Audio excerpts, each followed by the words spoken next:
Hello friends. Number system में अभी तक हम लोग 4 डिफरेंट तरह के प्रॉब्लम्स को देख चुके हैं।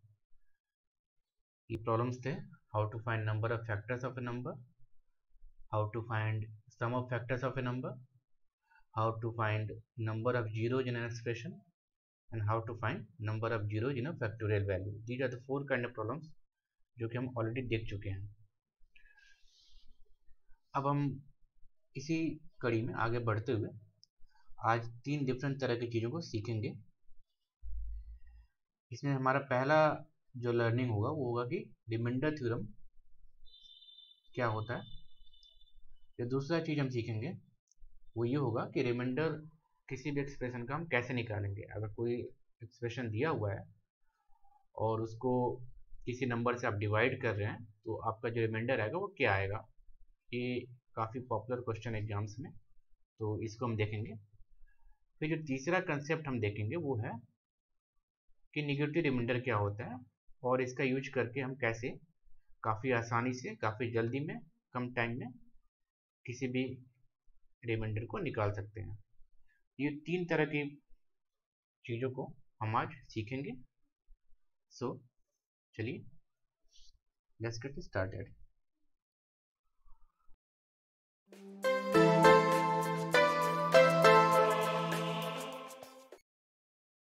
पहले हम जानेंगे कि रिमाइंडर थ्योरम क्या होता है।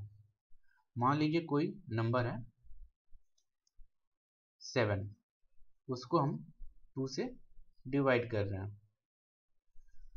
तो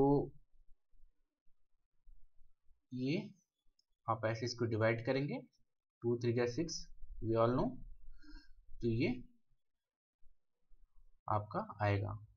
इसमें इन सारे चीज़ों का एक पर्टिकुलर नाम होता है। पहले हम इसको जान लेते हैं। ये जो है इसको कहते हैं,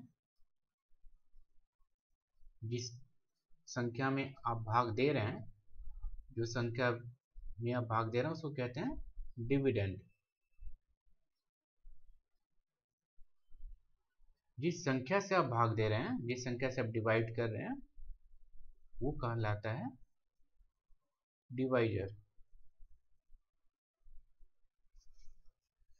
फिर ये जो है इसको कहते हैं कोशिएंट। और ये जो है ये कहलाता है रिमाइंडर। तो इसको आप हिंदी में अगर जानना चाहें, कुछ लोगों को अगर हिंदी में जानने की इच्छा हो, तो ये डिविडेंड है, इसको कहते हैं भाज्य। ये जो डिवाइजर है इसको कहते हैं भाजक। ये भागफल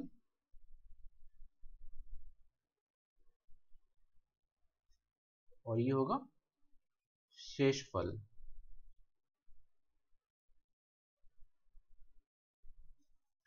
सो पहले तो हम इन सारी चीज़ों का आई होप आप समझ गए हैं। अब हम रिमाइंडर थ्योरम कहता क्या है।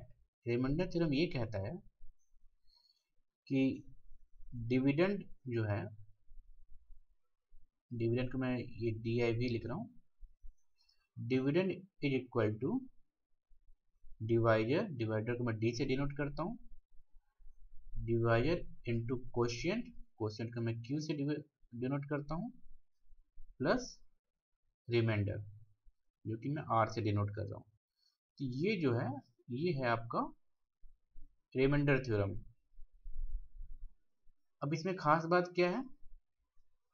इसमें खास बात ये है कि अगर आपको एक डिविडेंड दिया हुआ है, मतलब कि आपको पता है कि किस नंबर से आपको किस नंबर में आपको भाग देना है, अगर ये आपको पता है किस नंबर को आपको डिवाइड करना है और आपको ये पता है कि किस नंबर से डिवाइड करना है, जो यानी कि आपको डिवाइजर पता है, भाजक पता है, यानी आपको डिविडेंड पता है और डिवाइजर पता है। अगर ये दो चीज़ें आपको पता है देन ये जो क्वोशिएंट होगा और जो रिमाइंडर होगा, ये दो चीज़ें हैं ये यूनिक होंगी। मतलब एक अगर डिविडेंड और डिवाइजर दिया हुआ है तो क्वोशिएंट और रिमाइंडर हमेशा यूनिक होगा।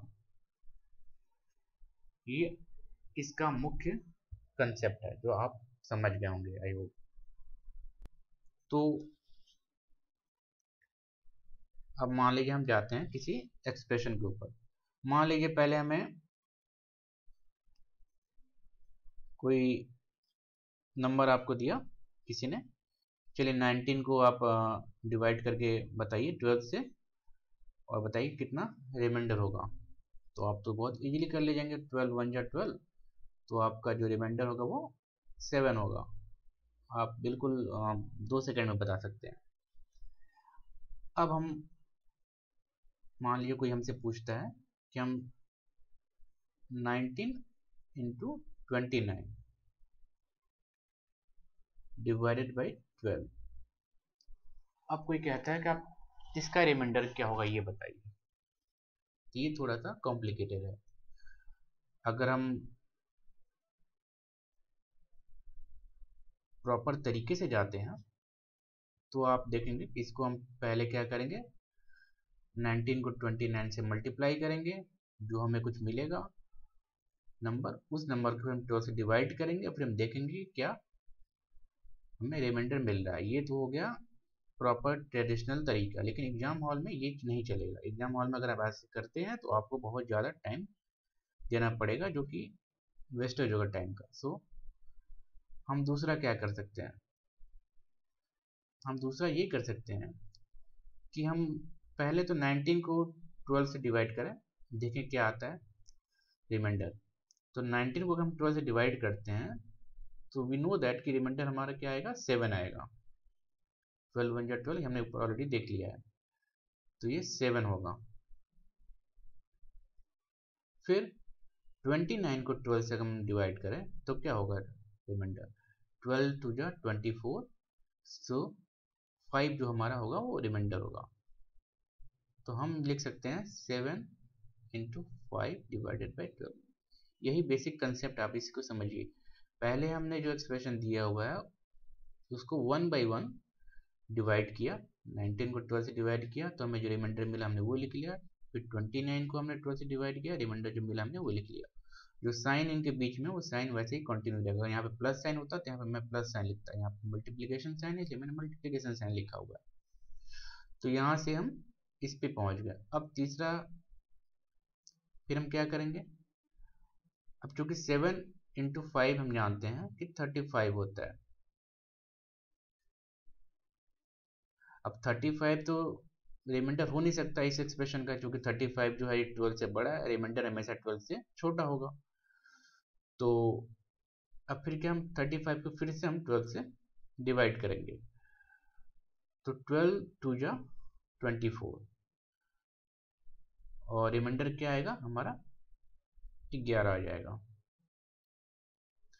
सो ये हमने देखा कि हमने काफ़ी इजीली 1 बाई 1 इसको डील करते हुए 11 हमने रिमाइंडर निकाल लिया। अगर आप इसको मल्टीप्लाई करके फिर से इसको डिवाइड करते 12 से तो आपको यही 11 रिमाइंडर मिलता, लेकिन यहाँ पे हमने 1 बाई 1 इसको डील करते हुए किया।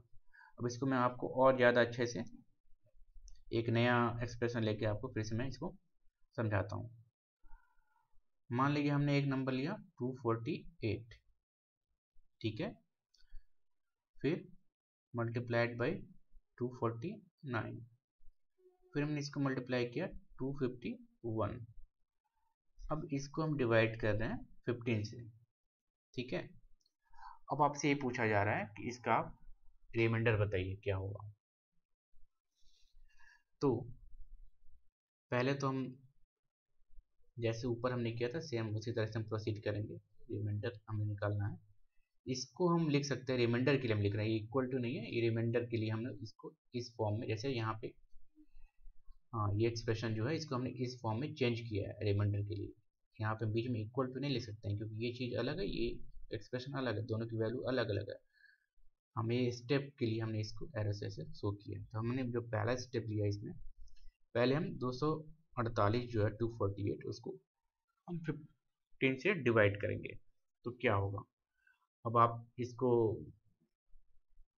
आप अगर डिवाइड करते हैं तो 15 वन जा 15, यहाँ पे 9 आएगा, आप इसको मन ही मन कर सकते हैं।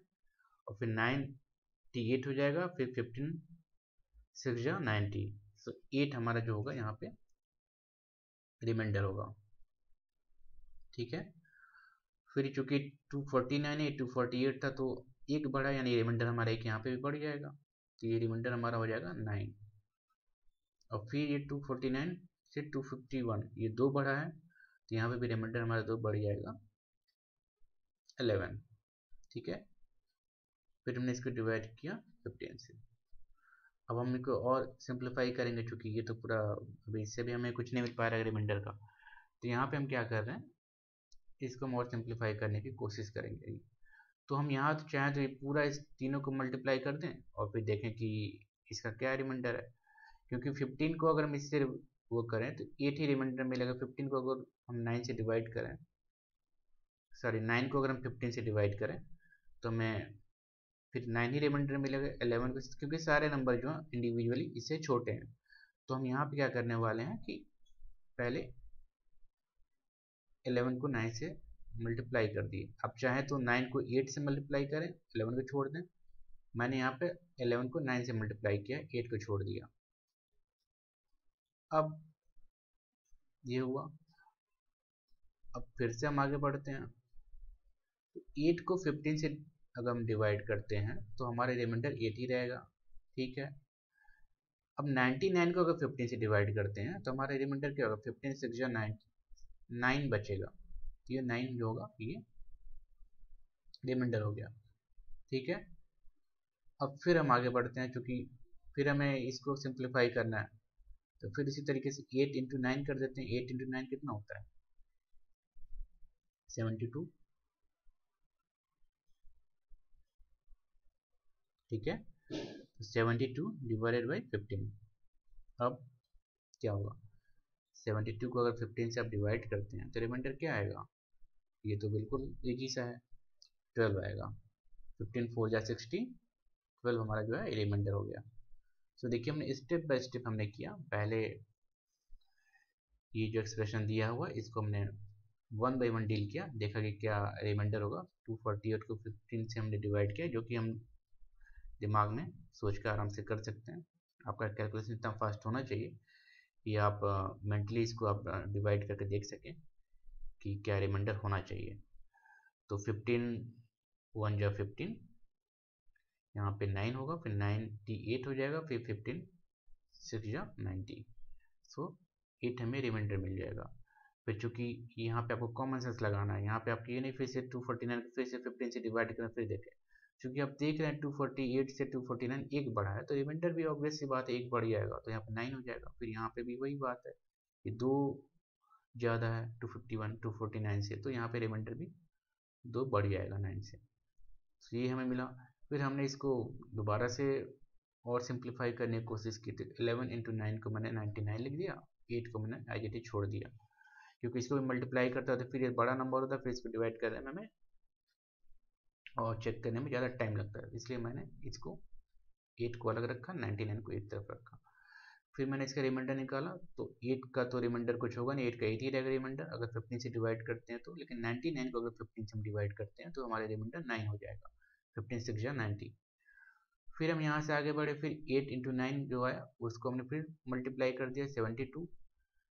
अब इसको हम देखते हैं 72 का अगर हम 15 से डिवाइड करते हैं तो रिमाइंडर क्या होगा, तो 15 4 जा 60 हम सभी जानते हैं, तो हमारा जो रिमाइंडर होगा वो 12 होगा। सो आप देख सकते हैं हमने काफ़ी सिस्टमेटिक तरीके से हमने एक्सप्रेशन का रिमाइंडर निकाल लिया। तो इस तरह के कभी भी सवाल आते हैं तो आप इस तरीके से 1 बाई 1 रिमाइंडर देखते हुए आप इसको सॉल्व कर सकते हैं। अब हम पहले समझते हैं निगेटिव रिमाइंडर ये क्या होता है, क्योंकि इसका यूज होगा, हम अभी जैसे हमने लास्ट में एक्सप्रेशन में निकाला उसमें हम निगेटिव रिमाइंडर का यूज करके हम और भी फास्ट तरीके से प्रॉब्लम को सॉल्व कर सकते थे। तो हम जानते हैं कि निगेटिव रिमाइंडर पहले क्या होता है, इसको समझने की कोशिश करते हैं। जैसे मैंने पहला एग्जांपल लिया था उसी एग्जांपल पर मैं कंटिन्यू कर रहा हूँ। 19 को 12 से हमने डिवाइड किया तो हमने देखा था कि रिमाइंडर आ रहा है क्या 7। 12 1 जो 12 और 7 जो है रिमाइंडर हो गया। दूसरा तरीका ये है कि हम देखें कि 19 से जस्ट ऊपर कौन सा ऐसा नंबर है जो कि 12 से डिवाइड होता है। तो जानते हैं कि 12 2 जो 24 होता है, जो कि 12 से डिवाइड होता है 24। तो 24 19 से कितना बड़ा है आप ये देखिए 5। तो यहाँ पे हो गया, अगर हम कहें इसका निगेटिव रिमाइंडर क्या होगा तो वो होगा -5, चूंकि ये 24 से 19 जो है वो 5 छोटा है। So this is the negative remainder. अगर आप निगेटिव रिमाइंडर और पॉजिटिव रिमाइंडर को ऐड कर दें इस नंबर के जो जिस चीज से हम डिवाइड कर रहे हैं उसके बराबर आएगा। तो 7 + 5 करें तो 12 आ जाएगा। देखिए आप ये कभी भी चेक कीजिएगा तो ये वही रहेगा, ये उसी नंबर के बराबर आएगा जो हमारा डिवाइजर है। तो अब हम इसका एप्लीकेशन का यूज कैसे करेंगे, इसको अप्लाई कैसे करेंगे हम ये देखते हैं। तो मान लीजिए कोई नंबर है 51 इंटू 52 डिवाइडेड बाई 53। हमें कहा जा रहा है कि आप इसका रिमाइंडर बताइए। तो हमने अभी जो लास्ट में सीखा है पिछले पार्ट में जिसमें हमने एक्सप्रेशन को निकालने की कोशिश की थी उसका रिमाइंडर, जब हमने लास्ट में सीखा है पिछले पार्ट में कि रिमाइंडर कैसे निकालें, तो अगर हम उसके थ्रू जाते हैं तो हम जान रहे हैं कि 51 को अगर हम 53 से अगर हम डिवाइड करेंगे तो 51 ही रिमाइंडर रहेगा। 52 को 53 से डिवाइड करेंगे फिर 52 ही रिमाइंडर रहेगा। तो हम इसका क्या करें, फिर हमें अब अगर हम उसके थ्रू जाते हैं तो हमें फिर मजबूरी में हमें इस 51 को 52 से हम पहले मल्टीप्लाई करेंगे, कुछ नंबर आएगा, फिर हम इसको 53 से डिवाइड करके देखेंगे कितना रिमाइंडर होता है। तो वो तरीका हुआ। अब हम निगेटिव रिमाइंडर में इसका क्या फ़ायदा, हमें निगेटिव रिमाइंडर का यूज करें तो हम जानते हैं 53 1 जा 53 है, उससे जो 51 है कितना छोटा है 2। तो यहाँ पे निगेटिव रिमाइंडर जो इसका है -2 हो गया। अब 52 को हमने 53 से डिवाइड किया तो इसका जो ये 53 से एक छोटा है तो यहाँ पे -1 हो गया। तो अब देखिए अब -2 इंटू -1 आप जानते हैं 2 होता है, तो 53 यानी जो हमारा रिमाइंडर है वो हो गया 2। देखिए कितना टाइम सेविंग है, आपने तुरंत 2 सेकंड भी नहीं लगेगा आपको, आप तुरंत निकाल ले जाएंगे इसको। आप बस ऐसे देखेंगे अब तुरंत आपको आ जाएगा कि इसका रिमाइंडर तो 2 होगा।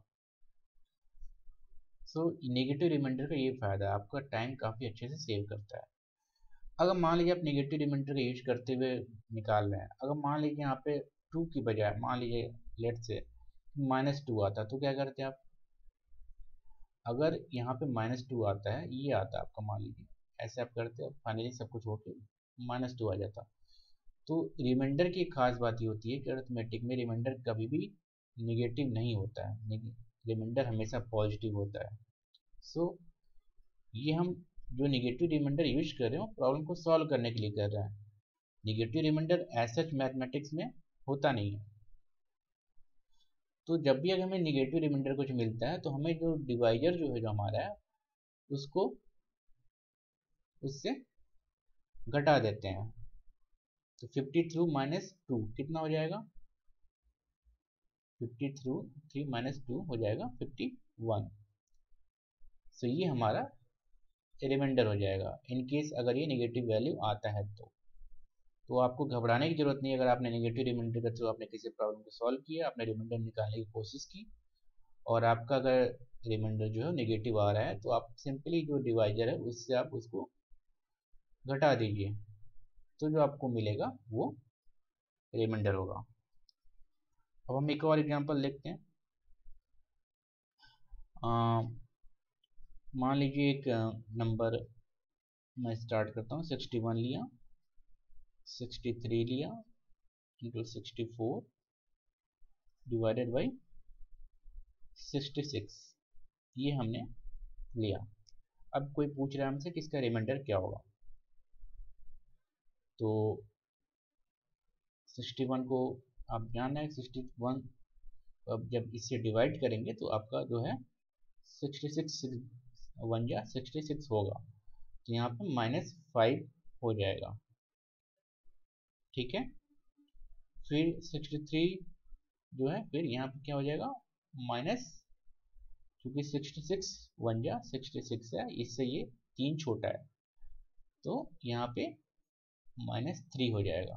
फिर सेम वे में यहाँ पे -2 हो जाएगा। हो गया। अब हम देखते हैं ये -5 इंटू -3 इंटू -2, ये क्या हो जाएगा -30 हो जाएगा। सो -30, सो जो मैं बात कर रहा था ऊपर में, ये सेम चीज़ यहाँ पे आ गया। अब आप कहेंगे कि रिमाइंडर जो है -30 है, नहीं। सो आप जो निगेटिव रिमाइंडर आ रहा है इसको 66 से माइनस कर दीजिए, तो क्या आएगा 36 जो आया ये हमारा रिमाइंडर हो गया। ठीक है, ये हमारा रिमाइंडर हो गया। जब आप इस एक्सप्रेशन को 66 से डिवाइड करते हैं तो आपका जो रिमाइंडर आएगा वो 36 आएगा। ठीक है, अब हम चलते हैं एक और एग्जांपल में जहाँ पर मिक्स होगा दोनों का, पॉजिटिव रिमाइंडर और नेगेटिव रिमाइंडर दोनों का हम यूज करेंगे, और फिर हम देखते हैं कि हम इसको कैसे हम कर सकते हैं। तो मान लीजिए हमारा एक एक्सप्रेशन है 61 इंटू 67 इंटू 69, इसको हमने डिवाइड किया 66 से। तो आप देखिए इसको जब हम डिवाइड करते हैं 66 1 को 66 से, तो हमको क्या मिलेगा, हम यहाँ पे नेगेटिव रिमाइंडर लेंगे क्योंकि ये 66 से 5 छोटा है। ठीक है, अब 67 जो है ये 66 1 या 66 उससे एक बड़ा है, तो रिमाइंडर ऑब्वियसली 1 होगा। ठीक है, फिर इंटू 69 को हम जब इसे डिवाइड करेंगे तो फिर रिमाइंडर में मिलेगा 3, ये हमें रिमाइंडर मिला।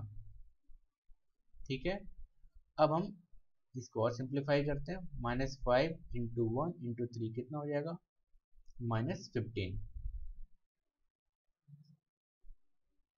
ये हमें मिला। तो यानी कि रिमाइंडर क्या हुआ 15 -15 हुआ। तो हम चूंकि जानते हैं रिमाइंडर माइनस में तो होता नहीं है, तो हमको क्या करना होगा 66 से इस 15 को माइनस करना होगा, तो क्या हमें मिलेगा 51, ये जो है ये आपका रिमाइंडर होगा।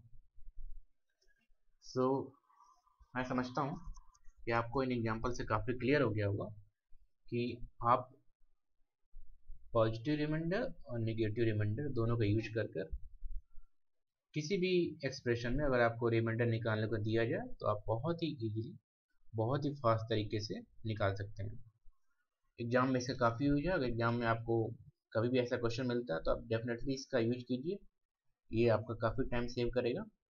अब हमारा एक प्रॉब्लम जो है वो बच रहा है अभी, जिसमें कि मान लीजिए कोई पावर दिया हुआ 43 टू द पावर समथिंग, मान लीजिए 395, ये डिवाइडेड बाई 7 है। अगर ये दिया हुआ है और आपको पूछा जाए कि इसमें रिमाइंडर क्या होगा तो वो कैसे निकालेंगे, इस तरह के प्रॉब्लम्स को हम अपने अगले वीडियो में देखेंगे। सो आई होप कि आपको ये वीडियो अच्छा लगा होगा, आपको जरूर इसमें कुछ सीखने को मिला होगा। Thanks for watching, have a nice day.